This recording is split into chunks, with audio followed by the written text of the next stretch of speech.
ભગવાન મહાવીર સ્વામીના અહિંસા, જીવદયા, માનવ સેવાના સંદેશને ચરિતાર્થ કરતા જૈન સમાજની વિવિધ સંસ્થાઓ હંમેશા માનવ સેવા અને જીવદયાની પ્રવૃત્તિ કરતી રહે છે. Jain social group Surendranagar silver દ્વારા પણ આ કાળઝાળ ઉનાળામાં લોકોની તરસ છીપાવવા પાણીની પરબો શરૂ કરી છે. અબોલ પક્ષીજીવો માટે પક્ષીઘર, પાણીના કુંડાનું વિતરણ કર્યું છે. દીપ્તિબેન જયેશભાઈ સંઘવી ચેરિટેબલ ટ્રસ્ટ મુંબઈના સહયોગથી સુરેન્દ્રનગરના જવાહર રોડ, પતરાવાડી ચોક અને ટાવર રોડ ઉપર ઠંડા પાણીની પરબ શરૂ કરવામાં આવી છે. જય મહાવીર.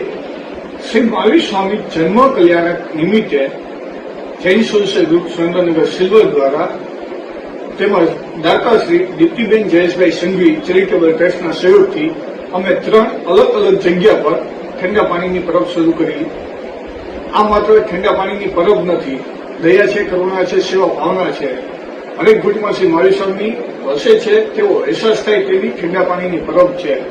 અમને આશા છે કે આ ઠંડા પાણીની પરબ હજારો રાહદારીઓ માટે આશીર્વાદરૂપ સાબિત થશે. આ માર્ગદર્શક સહયોગ માટે અમે દાતા પરિવારનો ખૂબ ખૂબ આભાર વ્યક્ત કરીએ છીએ. તેમજ આ નિર્મળ પ્રવાહની જેમ જ પ્રેમ વહેતો રહે તેવી શ્રી મહાવીર સ્વામી જન્મ કલ્યાણક નિમિત્તે સૌને શુભેચ્છાઓ. જય Jinendra. Jain social group Surendranagar silver દ્વારા પક્ષીઓ માટે પાણીના કુંડા, પક્ષીઘર અને ચણના પેકેટનું પણ વિતરણ કરવામાં આવ્યું હતું. આ સેવામાં સંસ્થાના પ્રમુખ કુનાલભાઈ બાવીસી, સેક્રેટરી ગુંજન સંઘવી, જોઈન્ટ સેક્રેટરી પ્રતીક્ષા તથા સભ્યો જોડાયા હતા.